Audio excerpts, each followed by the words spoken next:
Praise the Lord. Hallelujah, hallelujah. దేవుని పరిశుద్ధ నామానికి సమస్త మహిమయు ఘనతయు ప్రభావములు చెల్లునుగాక.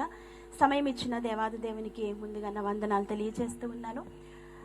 దైవజనులకు నన్ను ప్రేమతో ఆహ్వానించినటువంటి రమేష్ గారికి నా హృదయపూర్వక వందనాలు.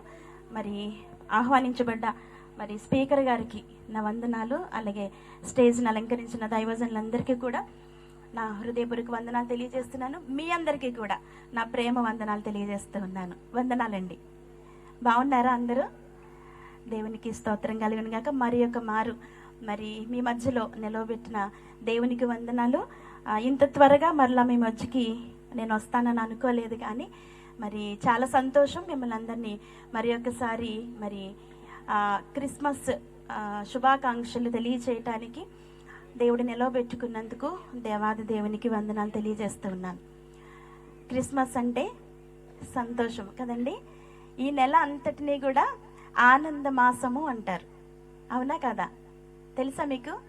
ఆనందమయ మాసము, సంతోష మాసము అంటాం. డిసెంబర్ వచ్చేసరికి అందరికీ కూడా చాలా సంతోషము, ఆనందం. ఎందుకంటే పండుగ అంటే అందరికీ ఇష్టమే, అవునండి.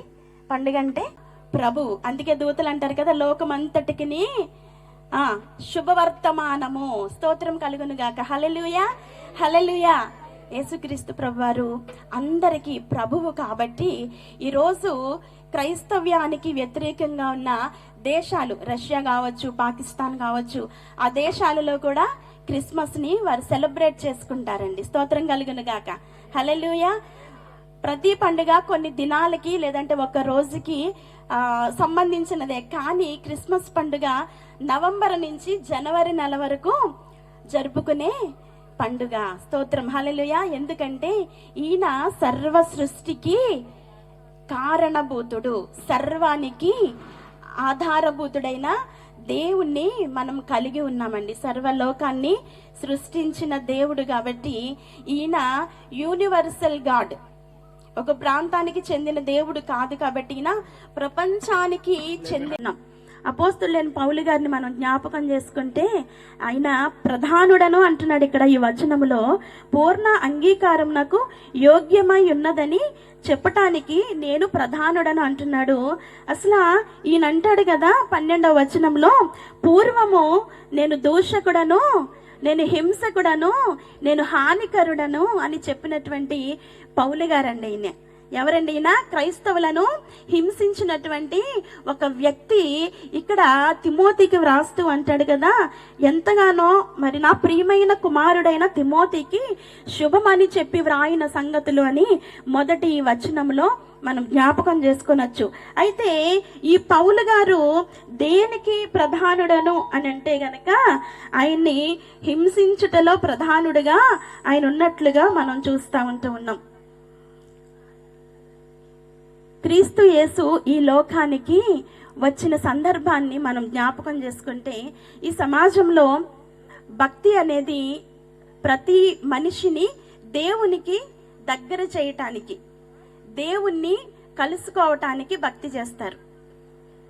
ఎవరైనా కూడా కానీ వారు ఏ విధంగా భక్తి చేసినా దేనికి చేస్తామంటే భక్తి దేవుణ్ణి కలుసుకోవటానికి మాత్రమే మనం భక్తి చేస్తూ ఉంటాం.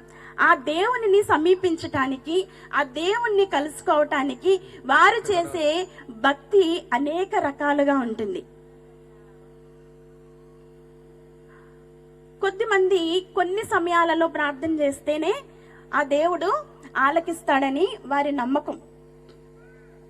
కొన్ని ప్రాంతాలు వెళ్ళి మొర్ర పెట్టుకుంటేనే ఆ దేవుడు ఆలకిస్తాడని వారి యొక్క నమ్మకం.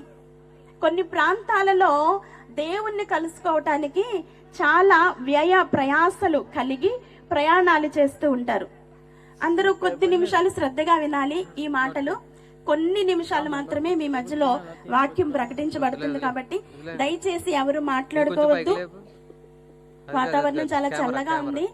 ఆలస్యం చేశారంటే మొన్న 11 గంటలకి వాక్యం ముగించినట్లుగా 11:30 1 గంట అయింది కదా మనం భోజనం చేసేసరికి. ఈ రోజు 2 అవ్వచ్చు 3 అవ్వచ్చు. చలి మీరే భరించాలి కాబట్టి శ్రద్ధగా 10 నిమిషాలు దేవుని వాక్యాన్ని మనం శ్రద్ధగా ఆలకిద్దాం. కాబట్టి దేవుణ్ణి కలుసుకోవటానికి మానవుడు చేసే ప్రయత్నాలు అనేకమైనవండి. మనుషుల్ని కలుసుకోవటమే కష్టం కదండి. ఒక సీఎం గారిని కలుసుకోవాలంటే కష్టమా, సులభమా? పిఎం గారిని కలుసుకోవాలంటే, లేదంటే ఒక అధికారిని కలుసుకోవాలంటే, ఒక ఎంఆర్ఓని కలుసుకోవాలంటే, ప్రజలపై నాయకులుగా ఉన్న వారిని కలుసుకోవాలంటేనే అపాయింట్మెంట్ తీసుకోవాలి, కొన్ని నెలలు వెయిట్ చేయాలి.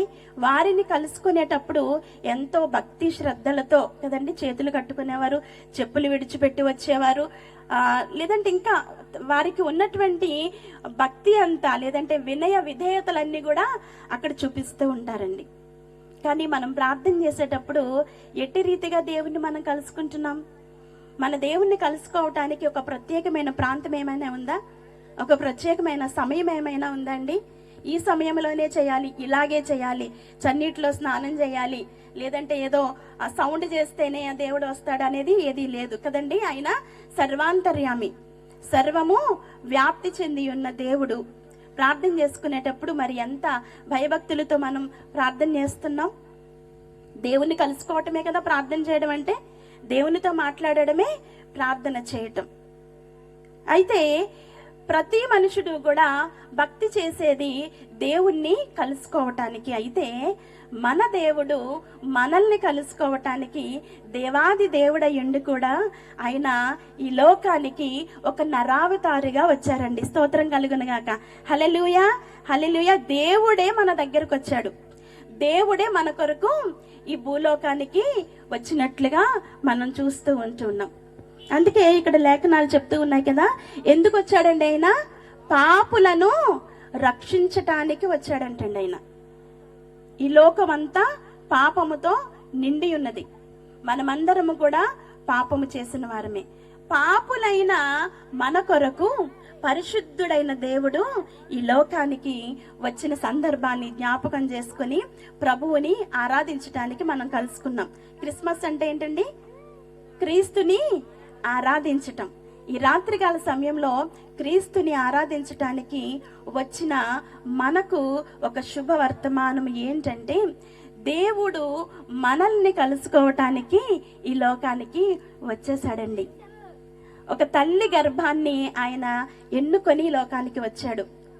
హవ్వమ్మ పాపానికి డోర్ తెరిస్తే మరియమ్మ పరలోకానికి డోర్ తెరిచిందండి. స్తోత్రం కలుగునుగాక. హల్లెలూయా, హల్లెలూయా. కాబట్టి ఒక కన్య మరియ గర్భాన్ని ఆయన పుట్టినట్లుగా మనం చూస్తూ ఉంటున్నాం. ఒక మనుషుడు మరి జన్మించటానికి మరి ఎలాంటి కారణాలు ఉన్నాయో మనకు తెలుసు, కానీ భార్యాభర్తల కలయిక ద్వారాగానే మన పుట్టుక జరిగింది. కానీ పరిశుద్ధుడైన దేవుని యొక్క పుట్టుక పరిశుద్ధాత్మ ద్వారాగానే జరిగింది. స్తోత్రం కలుగునుగాక. హల్లెలూయా. పరిశుద్ధాత్మ ఒక వ్యక్తి కాదండి, పరిశుద్ధాత్మ ఒక శక్తి. స్తోత్రం కలుగునుగాక. హల్లెలూయా, హల్లెలూయా. కాబట్టి పరిశుద్ధుడైన దేవుడు పరిశుద్ధాత్మ ద్వారాగా కన్య అయిన మరియకు జన్మించినట్లుగా మనం చూస్తూ ఉంటున్నాం. ఆయన పుట్టుక యొక్క పరమార్థం ఏంటంటే, పాపినైన నిన్ను నన్ను ఆయన కలుసుకోవటానికి వచ్చాడు, పాపులను రక్షించటానికి వచ్చాడు. పాపులను రక్షించగలిగినది పరిశుద్ధుడైన దేవుడు ఒక్కడే. స్తోత్రం కలుగునుగాక. కాబట్టి నిన్ను నన్ను రక్షించడానికి ఆయన ఈ లోకానికి వచ్చాడు. నీకు నాకు శాంతిని, సమాధానాన్ని దేవుడు దయచేయటానికి ఆయన మన దగ్గరికే నరావతారిగా వచ్చాడు. ఆయన పుట్టుకలో ఉన్నటువంటి గొప్పతనం ఏంటంటే తగ్గింపు. ఎంతగానో తగ్గించుకొని పశువుల శాలలో ఆయన పుట్టినట్లుగా మనం చూస్తూ ఉంటున్నాం. మురికిగా ఉన్న మన జీవితాన్ని పరిశుద్ధపరచటానికి ఆయన ఈ లోకానికి వచ్చాడు. కాబట్టి పరిశుద్ధుడైన దేవుడు నిన్ను నన్ను రక్షించడానికి ఆయన చేసిన త్యాగాన్ని జ్ఞాపకం చేసుకోవడానికి ఈ రాత్రికాల సమయంలో దేవుడు మనకిచ్చినటువంటి తరుణాన్ని బట్టి దేవునికి వందనాలు తెలియజేస్తూ నా ఈ